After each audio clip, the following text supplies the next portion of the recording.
Well, good to see all of you here, and those of you who are joining online, thank you for being here today on this Palm Sunday. Also, just say we are looking forward to Easter next week, and hope you're all going to be here, and encourage you to invite friends, maybe people you know that don't go to church. And also, please go to the 8 o'clock service if you can, because we want to have space for the people who, if they're visitors, if they're new, they're going to come to the later services. So I encourage you to go to the 8 o'clock services next week, and park at Bellevue Christian, take the shuttle down. It'll just make your lives easier. But we're looking forward to a great Easter. We are coming to the end of a sermon series on how Jesus restores us through Sabbath. And Sabbath is a day to connect with God, people who point us to Jesus, things we delight in, to be restored to mental, emotional, and spiritual strength. Whether you're feeling depleted because of a health crisis or a relationship problem or just plain busyness, Sabbath restores us. And this is about as counterculture a thing that we could possibly do, because our whole culture works against Sabbath. Even if you're retired, like you're super busy all the time, or we have days off, but we're not really being restored, we're not really having Sabbath in them. And today's text, the text I'm going to look at today, points to one of the reasons why Sabbath is so hard for us and some of the solutions. And it comes from the book of Jonah, where God says to a prophet named Jonah, go preach to a city called Nineveh that was Israel's enemy. And Jonah hated Ninevites, so instead he got on a boat to head to Spain, which was the opposite direction of Nineveh. A big storm comes up, he goes overboard, he's swallowed by a big fish. And there's lots of debate among scholars whether or not this is a parable kind of meant to illustrate a point or an actual miraculous historical event. But either way, it kind of has the same message. So the fish swallows Jonah, and then it says, from inside the fish, Jonah prayed to the Lord. That's a weird sentence, isn't it? Like from inside the fish, like gross. It's just gross. But what it shows is that you can pray pretty much anywhere, right? Like you can pray inside a fish. You can pray each time you wish. You can pray both here and there. You can pray most anywhere. I have a future in children's literature, I think. So then Jonah's praying, and it says, in my distress, I called to the Lord, and he answered me. The engulfing waters threatened me, but you, Lord my God, brought my life up from the pit. Those who cling to worthless idols forfeit the grace that could be theirs. But I, with shouts of grateful praise, will say, salvation comes from the Lord. Those who cling to worthless idols miss out on the grace that could be theirs. And let me define that word idol. An idol is anything, often very good things, that become more important to us than God and that we look to for happiness and security. So, success at work or school, popularity, sex, money, education, those are all good things. All of those are really good things. But if they become more important to us than God, or we look to them for our security and our happiness more than we look to God, they become idols. And if we cling to them, we're going to miss the grace, the hope, the courage, the beauty, the good things God wants to give us. And at the root of our inability to Sabbath, there is always idols that we're clinging to. We can't Sabbath because we've got idols. We overwork because we're fearful of losing our job or not rising up the corporate ladder because we think that's what's going to make us happy. Or we can't say no to anything because we're afraid of missing out on something, or that we think might be super satisfying. Or we don't want to say no and disappoint people because we want everyone to like us, because that's what we think is going to make us feel valued and loved.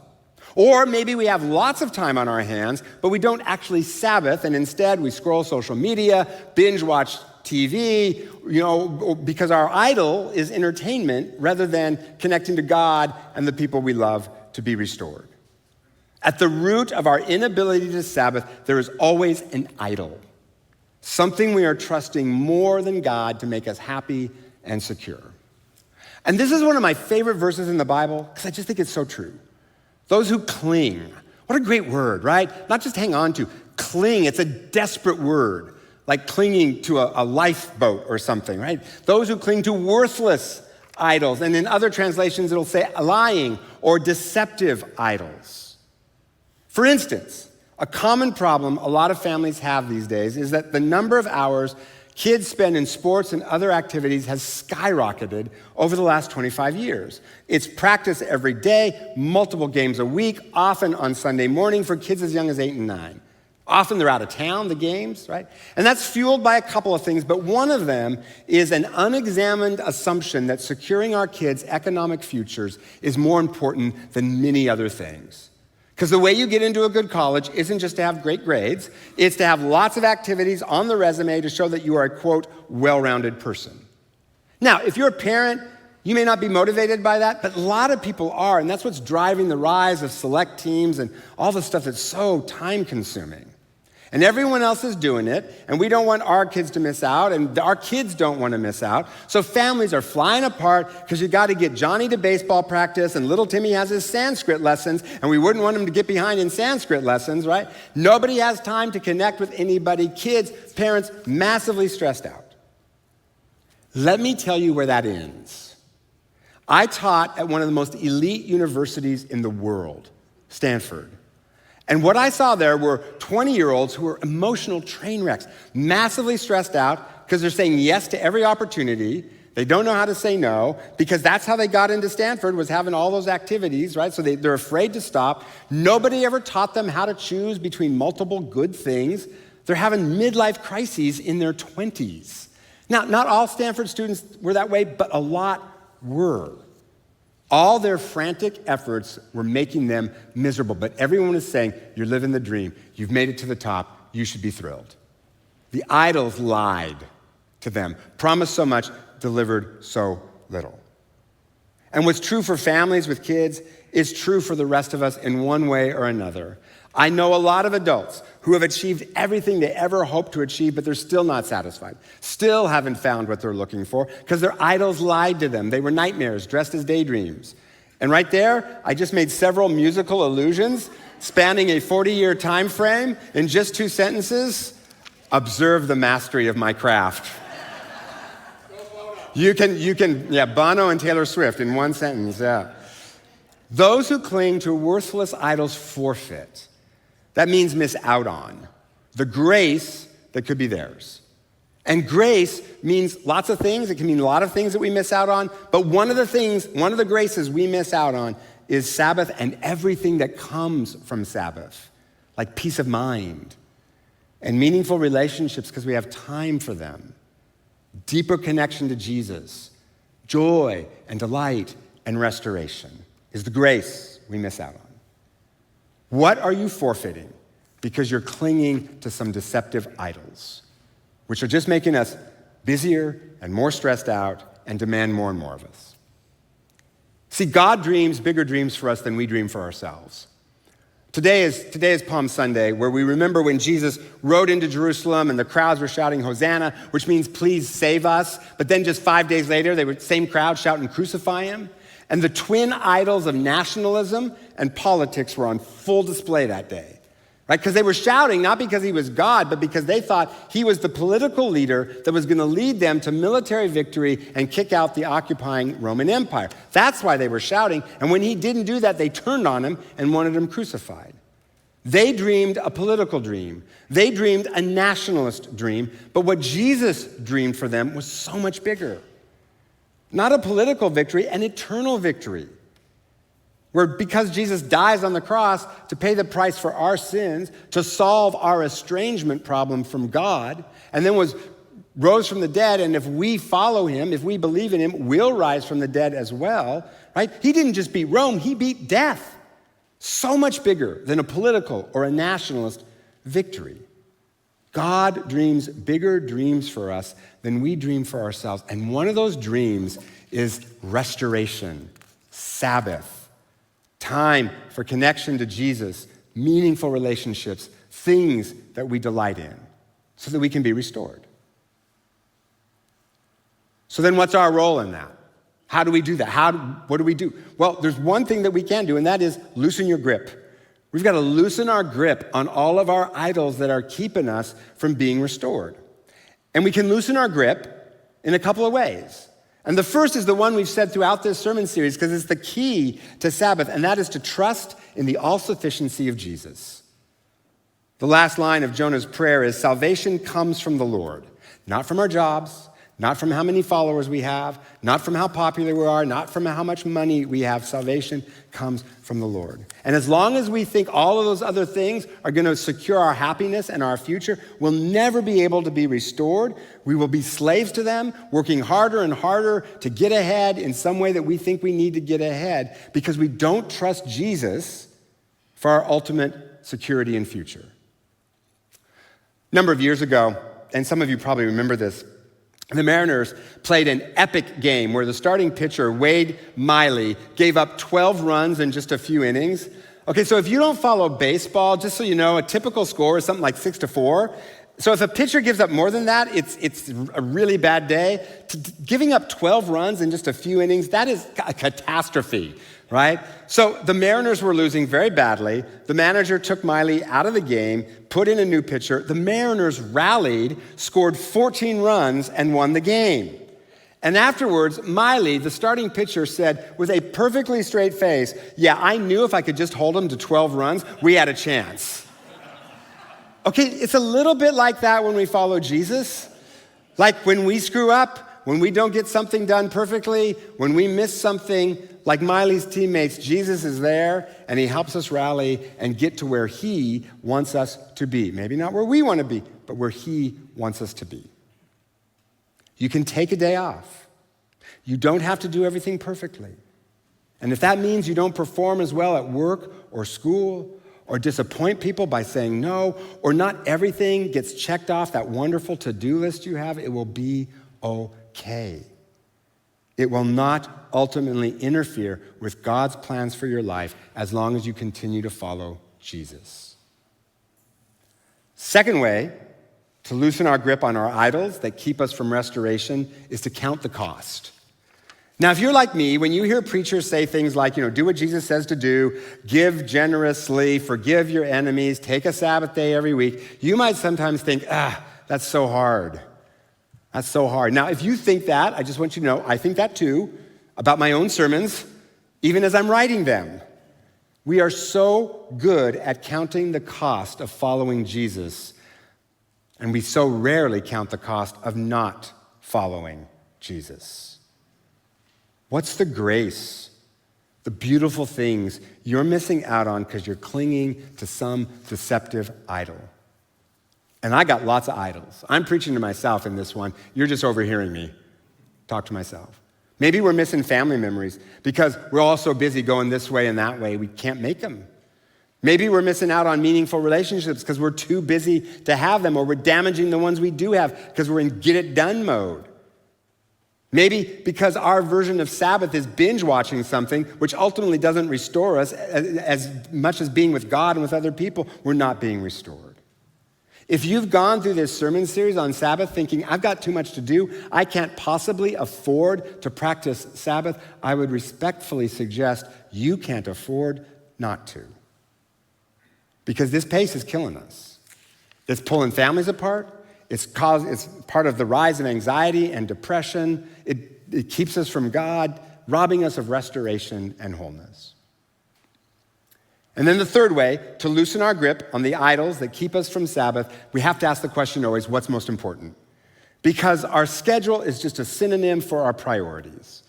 To say I'm too busy to Sabbath is the same thing as saying, all these other things are more important to me than Sabbathing and being with God and the people I love. These other things are more important. We prioritize our kids' economic futures over their mental health. Prioritize getting ahead over good relationships. Prioritize getting things done over community. When our daughter was in middle school, she had a lot of school stress. She wanted an A. She would always say, I want an A+ in everything, but it was killing her. And especially with math, like she used to sob every day, every night when she had to do math homework. Instead of doing the homework, she would just sit at the table and cry, right? And we'd help her, but she'd still cry. And we'd be like, okay, you can cry and do math at the same time, and then the math will be done. We thought that was good logic. It didn't work, right? She felt so much stress trying to get an A in everything. It was killing her. She was clinging to the lying idol of academic perfection that is so prevalent here on the East Side. So finally, one day, I looked at her and I said, this is how it's going to be, okay? I want to see you get some B's sometimes. As your father, I am demanding as your father to get a B on some things sometimes. I don't want to see all A's. If you come home with A's all the time, I'm going to be upset. I want you to get a B on something. I committed Bellevue blasphemy. Now, we wanted our kids to do their best in school. We didn't want academic slackers. I said get a B on some things, not get a B on everything, but it was killing her. And she did wind up getting a couple of B's on things here and there, and it ruined her life. And now she lives in our basement eating soda crackers, watching reruns of The Bachelor. I'm kidding. We don't have a basement. She's fine. She didn't get into Stanford. Oh, who cares, right? She went to college. She's got a job she loves. What was more important? Her perfect academic record or her wholeness, her connection to Jesus, her peace of mind?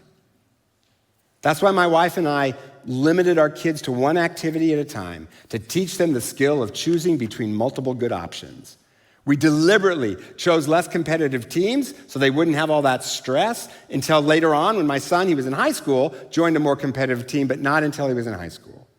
We sometimes missed a game or a swim meet if it was on Sunday morning because church matters. And my kids turned out just fine, okay? We scarred them in lots of other ways, but not this way. It helps to do this in community. Right? If there are other Christian families on the team, work with them so your kids aren't the only ones missing a game here or there. And for all of us, whether we have kids at home or not, limit your work hours, limit social media. All the data shows it's making us anxious and afraid. It doesn't restore us. You don't have to do everything perfectly. Let the house be messy. It's no big deal. Don't get a grip. Loosen your grip. And throughout this series, we've been building into Sabbath one brick at a time, one block at a time. So, first week, we said prepare. Second week, we said, no, seriously, we're doing this. Prepare. Week 3, stop doing something for a whole day. Week 4, rest. Week 5, do things that give you delight. Week 6, worship. And this week, Holy Week, the week before Easter, we're going to practice it. Put it all together, find a whole day to Sabbath, and on that day, do things like read scripture and pray and listen to worship music, because Sabbath always should include connection to Jesus. Also, maybe take a walk, be with friends you love, be with family, eat a good meal, play music or games, do things that bring you life and joy so that you can be restored. There's a man I know whose life was his job. He worked all the time.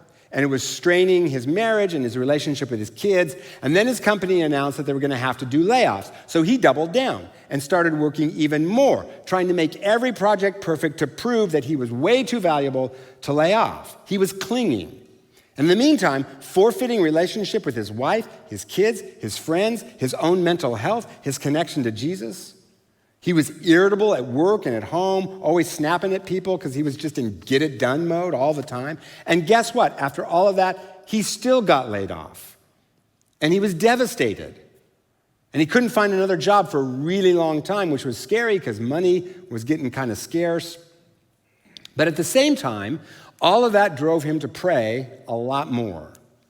And gradually, along with his prayers, Jesus helped me find a job, he started noticing some things in his life that were really good, like his wife and his kids, that he'd been too busy to really enjoy. And so he started spending more time with them, which improved all of those relationships. He began to thank God for the good things in his life. And he began to feel more connected to Jesus as his brain detoxed from all of that frantic activity. And he couldn't look for a job all day, every day, so he started doing things that brought him delight. Along with connecting with Jesus, he'd do things like hikes, bike riding, cooking, music. He began volunteering with his church to mentor kids from under-resourced communities to help them do well in school so they can get out of poverty, but also help them have better relationships, someone to talk to about their problems, and he loves it. And he's seen miracles, kids getting out of gangs, lonely kids finding friends. He says he feels the power of Jesus now almost every day. Some days, he said, it's like electricity in my body. And it gives him so much joy to see all these lives transformed and to be making meaningful relationships with not just these kids, but their families. It was a forced, extended Sabbath that restored him and helped him experience Jesus, community, relationships, and the joy of doing things he delighted in. And eventually he got another job, but this time with boundaries, this time with Sabbath, prioritizing what matters most. And he's way less stressed out. He's being restored, not just to who he was, restored to better than new. And that can be you, and that can be me, when we practice Sabbath. A long time ago, in a galaxy far, far away, a singer named Billy Joel recorded a song called Vienna. And in the song, Vienna is not just a city in Europe, it's a metaphor for a more relaxed life where there's rest and restoration, time for people, time for joy, an unhurried life living the unforced rhythms of grace. That's what Vienna represents in the song. And the lyrics say, slow down, crazy child. You're so ambitious for a juvenile, but if you're so smart, tell me, why are you still so afraid? That's a good question. Where's the fire? What's the hurry about? You better cool it off before you burn it out. You've got so much to do and only so many hours in a day. Slow down, crazy child. Take the phone off the hook and disappear for a while. It's all right. You can afford to lose a day or two. When will you realize Vienna waits for you? So Jesus, help us to trust you. Help us to trust your all-sufficiency so that we can rest. God, you made the world in 6 days and rested on the seventh. You don't even show up to the office every day, so teach us we don't need to either. And follow you because we know that our future is secure, not by our frantic efforts, but by you. And Jesus, you are the Lord of rest. You give real rest. So Lord, this week when we Sabbath, meet us there, help us experience you, help us be restored to who you created us to be, and we will be grateful people and give you our thanks and our praise. In your name, Jesus, amen.